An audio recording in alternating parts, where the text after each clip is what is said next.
Hi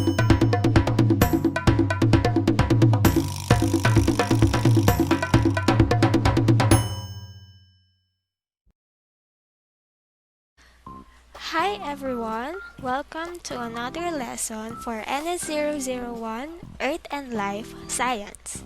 For today's video, our topic is about the origin of life.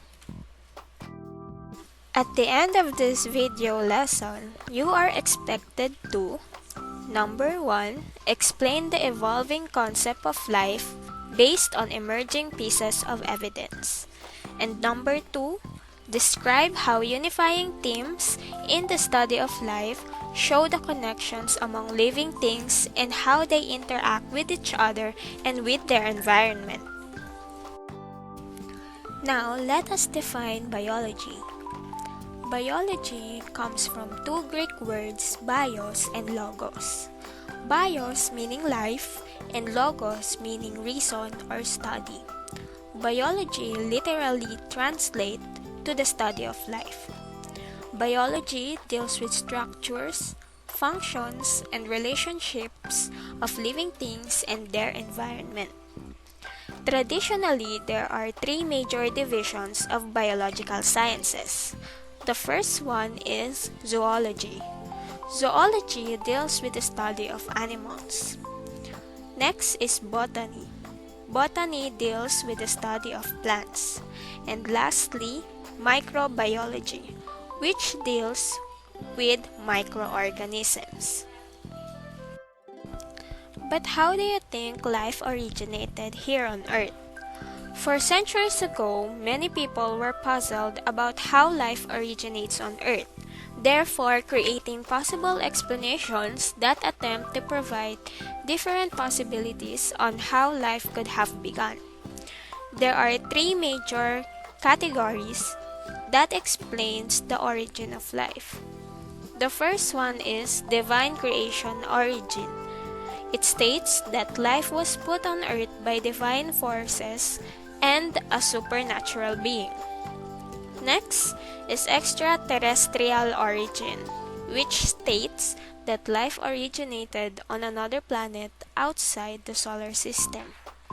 And lastly, the origin from non-living matter, which claims that life arose from inanimate matter after Earth had cooled.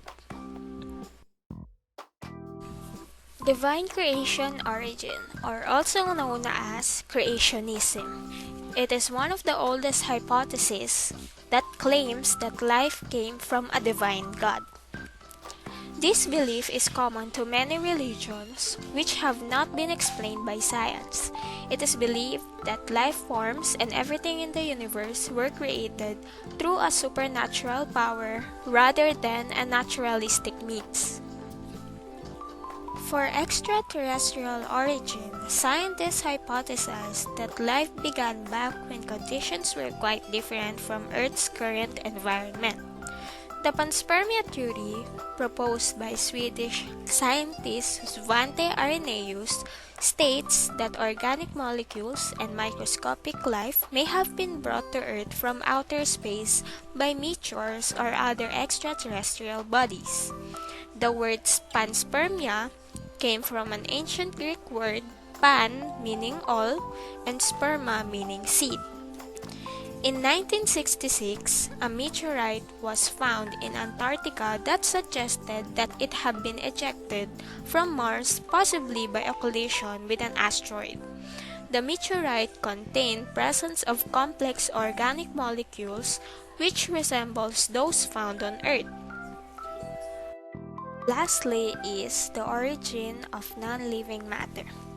One belief that governed people's thinking in the past is the theory of spontaneous generation, or also called as abiogenesis. It is the idea that life could appear from non-living materials. This theory was proposed by Aristotle in the 4th century and held its position as the belief of origin of life until the 17th century. People in the past hold a strong belief that living things came from non-living things.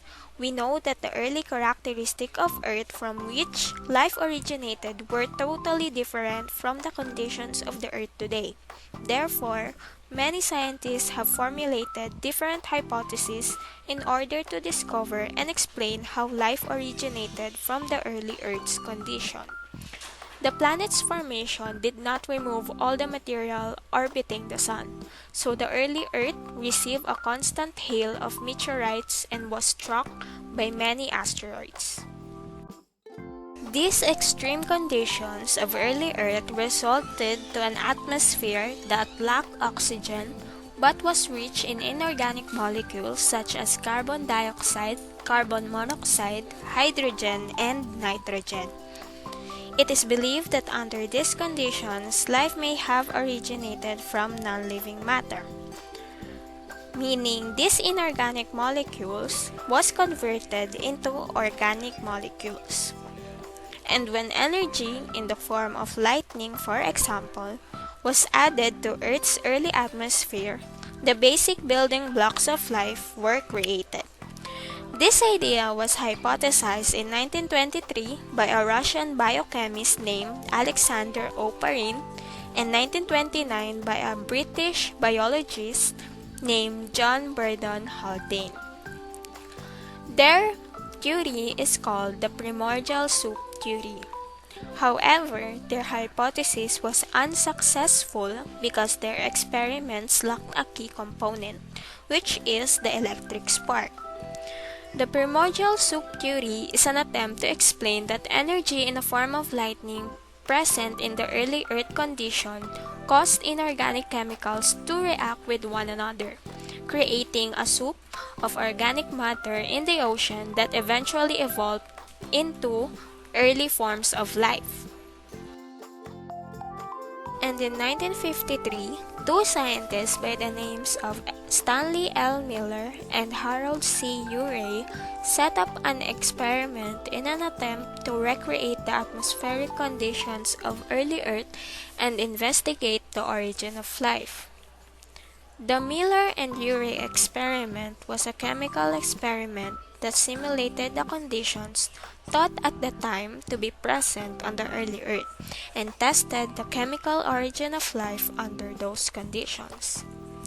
Miller and Urey used high-voltage electrodes to provide electrical sparks to simulate the occurrence of lightning.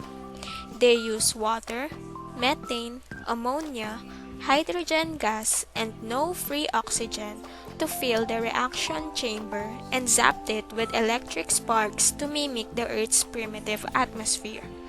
Water was heated and water vapor was mixed with a gas mixture. Within a few days, the so-called primordial soup at the bottom of the collecting tube were various organic molecules including amino acid, which is the building block of protein, are formed. So then, it is believed that it is possible for inorganic molecules to form organic molecules such as amino acids given the right conditions. And using slightly different combinations of starting molecules, Miller and other scientists were able to generate other organic molecules such as RNA and DNA, lipids, carbohydrates, and ATP. The Miller-Urey experiments has provided foundational pieces of evidence that support a theory on the origin of life forms that arose spontaneously through chemical reactions. However, as the time passed by, several scientists questioned the long-held belief of life coming from inanimate matter and began to explore an opposing idea which is called biogenesis. Biogenesis is the belief that life originates from pre-existing life. Since then, several experiments were conducted to prove these contradicting beliefs to know how life originates. One of these experiments was conducted in 1668 by an Italian physician named Francesco Redi. He conducted an experiment that challenged the idea of spontaneous generation. His experimental setup involved using maggots that arose in decaying meat. He designed the experiment using 3 sets of jars that were identical except for the gauze covering and the one that is completely sealed. Reddy observed that flies were attracted to both jars. The flies settled on the meat of the open jar, while the gauze blocked the flies from hovering onto the meat. After several days, Reddy observed that maggots arose from eggs laid by flies on the rotten meat but not on the meat covered with gauze. He concluded that life arose from living matter such as maggots from eggs, not from spontaneous generation in the meat. Reddy expressed this in his famous dictum as omne vivum ex vivo, which means that all life comes from life. However, despite volumes of information, the question how life began on Earth remains unanswered, because we will never know what happened in the actual event 4.5 billion years ago. The Earth is a living world with many interactions that take place on it. Yet despite its great diversity, all living things on Earth share common characteristics or properties typically not found in non-living matter. This is called the unifying themes in life science. The first one is cells. All living things are made up of one or more cells. A cell is also known as the basic unit of life because it is the fundamental unit of structure and function in all living organisms, and all cells arise only from pre-existing cells by a process called cell division. Living things are highly organized and structured, following a hierarchy that can be examined from the smallest to the largest unit and vice versa. This is called the levels of biological organization. Biological organization is the hierarchy of classification of biological structures ranging from atom at the bottom of the hierarchy to the Earth's biosphere. So we have atom, to molecules, to organelles, to cells, to tissues, to organs, to organ system, and to organism. It also includes population, community, ecosystem, and biosphere. Population is when all the individual of a species is living within a specific area at the same time, while community is the interaction of different populations with each other at the same place at the same time. Ecosystem consists of all the living things in a particular area together with the abiotic or the non-living parts of that environment. And lastly, biosphere is the entirety of all living things and non-living things. Next is the flow of energy. All living organisms need to feed in order to survive, grow, and reproduce. The process by which animals, plants, and microorganisms acquire food is called nutrition. Food provides nutrient molecules which are used as building blocks for energy. Energy is the capacity to do work, and it takes work to maintain the organization of the cell and of the organisms. In plants, nutrition is performed by absorbing water and minerals from the soil and carbon dioxide from the air in a process called photosynthesis, while animals and some microorganisms feed on organic food obtained from plants and other animals. These acquired foods are the sources of energy. The energy pyramid shows about 10% of the energy from each trophic or feed level is passed on to the next.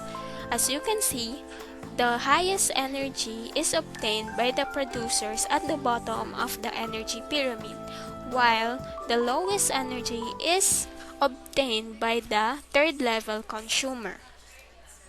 The more trophic levels a food chain has, the lesser energy the top consumer gets. A food chain has just about 3 to 4 links because of the limited energy that reaches the top consumer. This is the reason why many organisms have varied food sources so that their energy requirements are met. Next is evolution. Evolution is the change in the genetic makeup and physical characteristics of species over a period of time. The theory of evolution helps explain how all kinds of organisms came into existence. It also explains why organisms look the way they do and how organisms of the past are related to the organisms alive today. Charles Darwin proposed the theory of evolution by natural selection, which presumes that organisms with more favorable traits would be more likely to survive and reproduce in a certain environment. These favorable traits are called adaptation. It is the mechanism in which organisms develop in order to adjust to their environment.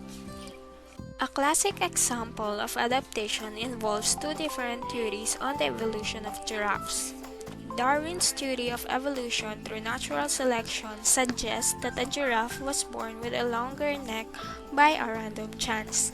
Therefore, the giraffe with a longer neck was able to reach food sources that other animals couldn't. The giraffe with longer neck has more access to food, allowing it to live longer and reproduce more, ultimately leading to more long-necked giraffes. While the giraffes with short neck, they would not survive because they cannot reach for their food. In contrast, a French naturalist named Jean-Baptiste Lamarck believed that giraffes once had short necks that got progressively longer as members of each subsequent generations stretched their necks as long as they could.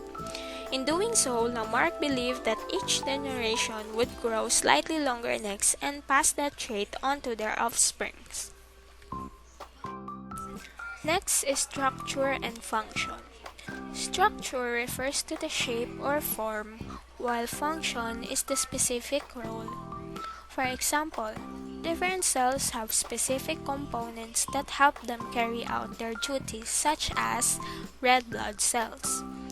Red blood cells carry oxygen and are formed differently than white blood cells that fight infection. The relationship between structure and function is also apparent in entire organisms and the physiological systems that serve them. And lastly, we have ecology.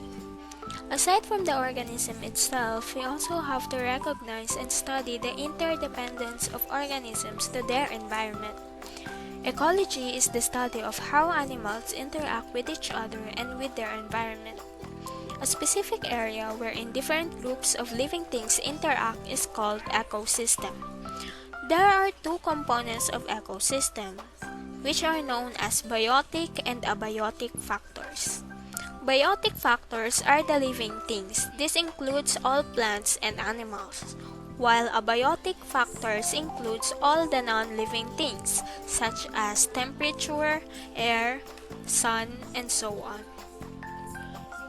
Interaction among species affect their use of resources and may have an impact in their population size makeup, an ecological community or relationship such as predation and competition. Predation is where one organism is feeding on another. The organisms that hunts for the other organism is called predator, while the organisms being hunted is called prey. An example is a rattlesnake using venom in their bite to kill smaller animals, such as these mice.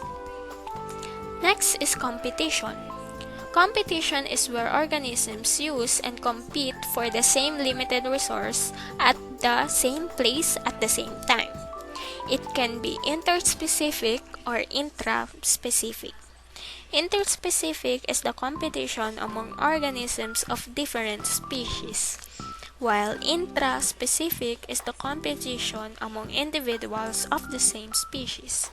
For example is these two wild dogs fighting over a carcass of a gazelle. Interaction between different species where at least one of them is benefited is called symbiosis. Symbiotic relationships include mutualism, commensalism, and parasitism.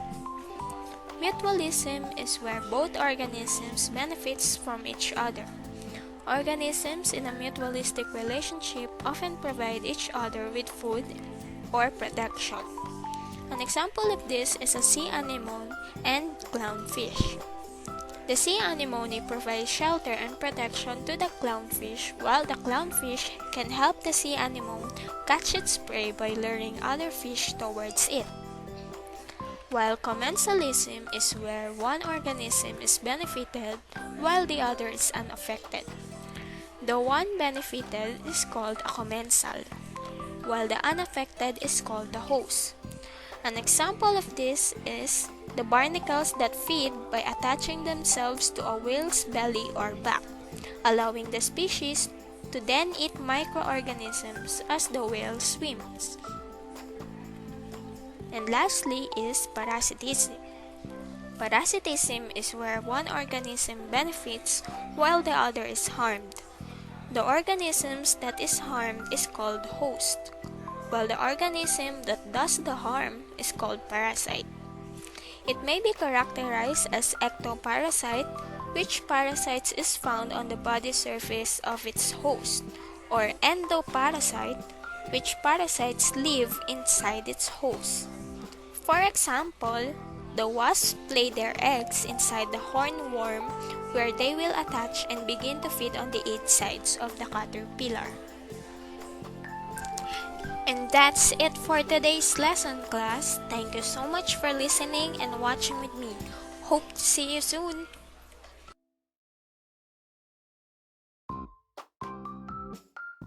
Happy learning at home with lessons made easy by Olivarian GoTeach. One proud Olivarian.